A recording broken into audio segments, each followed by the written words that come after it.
The sayings of Jesus on the cross are 7 expressions biblically attributed to Jesus during his crucifixion. Traditionally, the brief sayings have been called words. They are gathered from the 4 canonical Gospels. 3 of the sayings appear only in the Gospel of Luke and 3 only in the Gospel of John. The other saying appears both in the Gospel of Matthew and the Gospel of Mark.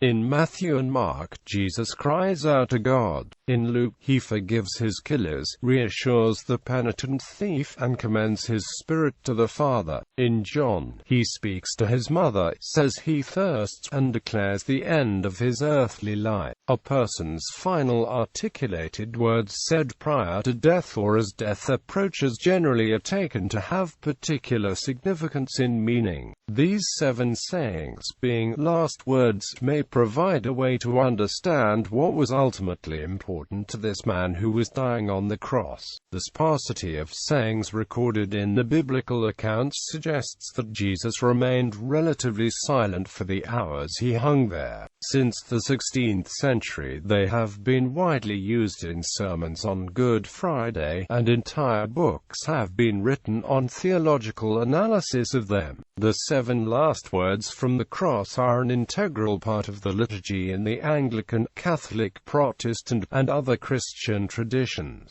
The 7 sayings tradition is an example of the Christian approach to the construction of a gospel harmony in which material from different gospels is combined, producing an account that goes beyond each gospel. Several composers have set the 7 last words to music.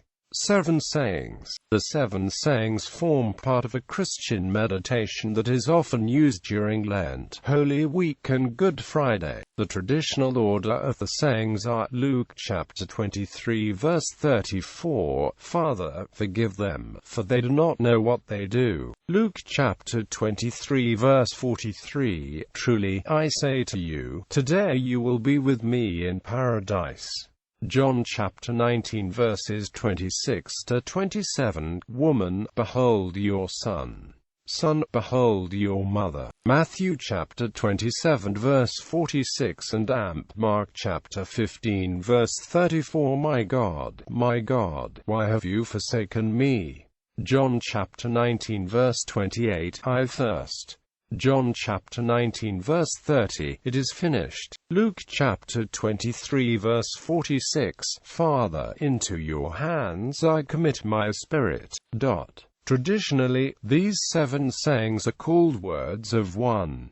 Forgiveness, 2. Salvation, 3. Relationship, 4. Abandonment, 5. Distress, 6. Triumph, and 7. Reunion. As can be seen from the above list, not all 7 sayings can be found in any one account of Jesus' crucifixion. The ordering is a harmonization of the texts from each of the 4 canonical Gospels. In the Gospels of Matthew and Mark, Jesus is quoted in Aramaic, shouting the 4th phrase only, and cries out wordlessly before dying. In Luke's Gospel, the 1st, 2nd, and 7th sayings occur. The 3rd, 5th and 6th sayings can only be found in John's Gospel. In other words, in Matthew and Mark, My God, why have you forsaken me?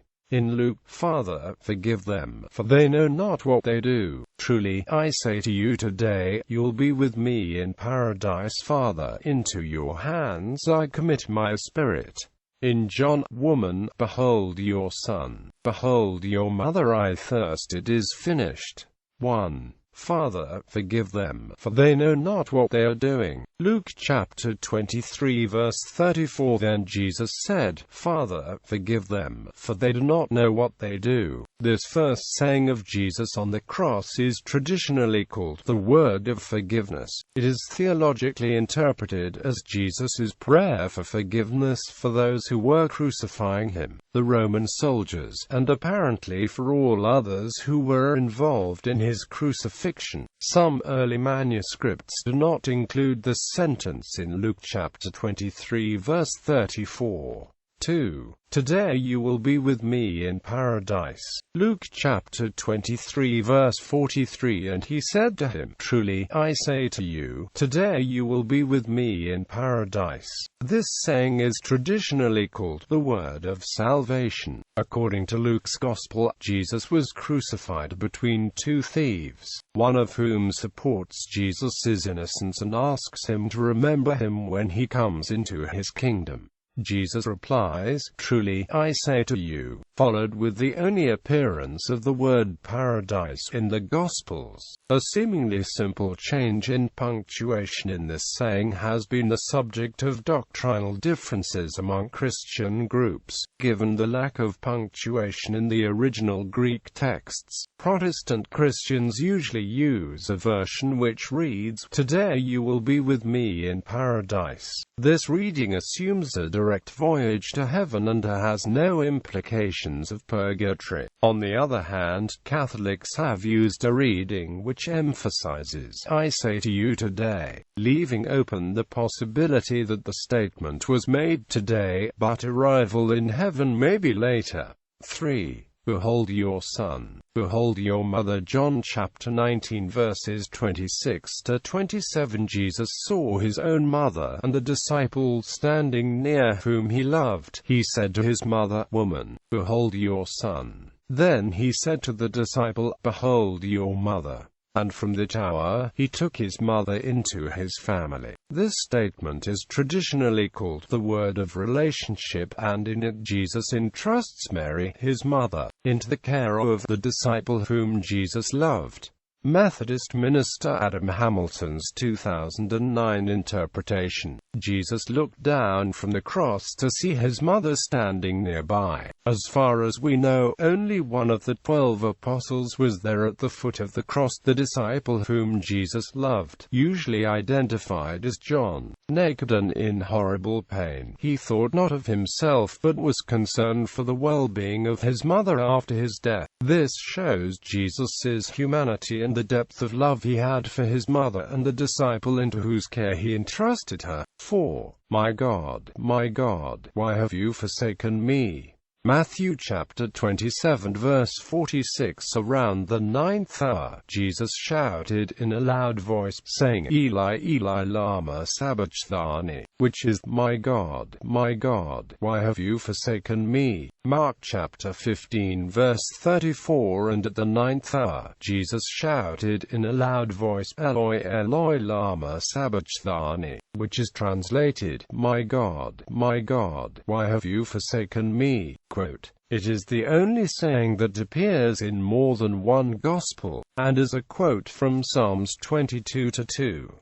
This saying is taken by some as an abandonment of the Son by the Father. Other theologians understand the cry as that of one who was truly human and who felt forsaken, put to death by his foes, very largely deserted by his friends. He may have felt also deserted by God. Others point to this as the first words of Psalm chapter 22 and suggest that Jesus recited these words, perhaps even the whole psalm, that he might show himself to be the very being to whom the words refer, so that the Jewish scribes and people might examine and see the cause why he would not descend from the cross, namely, because this very psalm showed that it was appointed that he should suffer these things. Theologian Frank Stagg points to what he calls a mystery of Jesus' incarnation. Quote, He who died at Golgotha is one with the Father, that God was in Christ, and that at the same time he cried out to the Father, 5. I thirst. John chapter 19 verse 28. He said, I thirst. This statement is traditionally called the word of distress, and is compared and contrasted with the encounter of Jesus with the Samaritan woman at the well in John chapter 4 verses 4 to 26. As in the other accounts, the Gospel of John says Jesus was offered a drink of sour wine, adding that this person placed a sponge dipped in wine on a hyssop branch and held it to Jesus' lips. Hyssop branches had figured significantly frequently in the Old Testament and in the book of Hebrews. This statement of Jesus is interpreted by John as fulfillment of the prophecy given in Psalm chapter 69 verse 21. Hence the quotation from John's Gospel includes the comment, "to fulfill the Scriptures." 6. It is finished. John chapter 19 verse 30. Jesus said, "It is finished." This statement is traditionally called the word of triumph and is theologically interpreted as the announcement of the end of the earthly life of Jesus, in anticipation for the resurrection. Adam Hamilton writes, "These last words are seen as a cry of victory, not of dereliction." Jesus had now completed what he came to do. A plan was fulfilled, a salvation was made possible, a love shown. He had taken our place. He had demonstrated both humanity's brokenness and God's love. He had offered himself fully to God as a sacrifice on behalf of humanity. As he died, it was finished.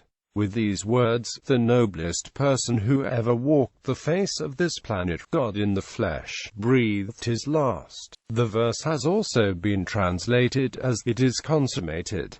7. Father, into your hands I commit my spirit. Luke chapter 23 verse 46. And speaking in a loud voice, Jesus said, "Father, into your hands I commit my spirit." From Psalm chapter 31 verse 5, this saying, which is an announcement and not a request, is traditionally called the word of reunion, and is theologically interpreted as the proclamation of Jesus joining God the Father in heaven.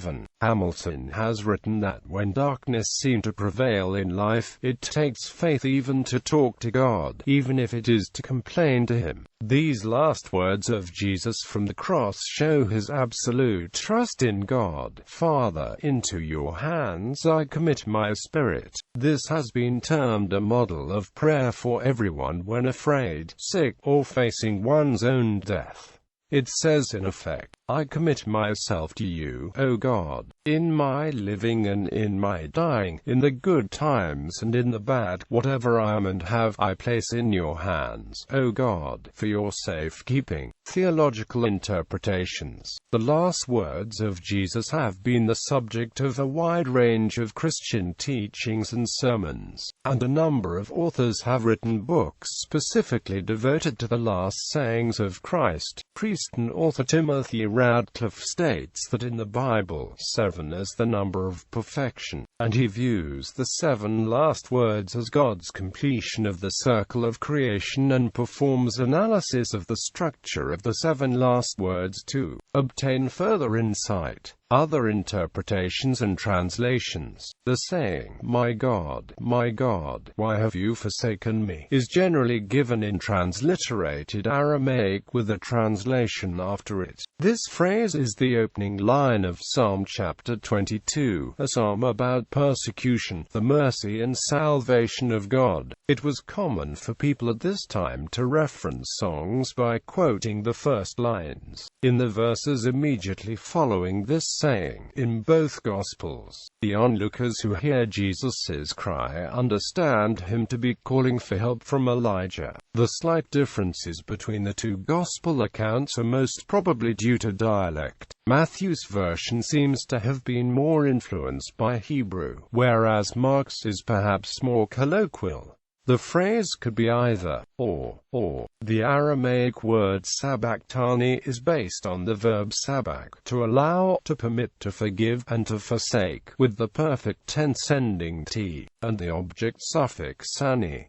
A.T. Robertson noted that the so-called Gospel of Peter 1.5 preserves this saying in a docetic form. My power, thou hast forsaken me. Historicity of the sayings. James Dunn considers the 7 sayings weakly rooted in tradition and sees them as a part of the elaborations in the diverse retellings of Jesus's final hours. Dunn, however, argues in favor of the authenticity of the Mark-Matthew saying in that by presenting Jesus as seeing himself forsaken, it would have been an embarrassment to the early church, and hence would not have been invented.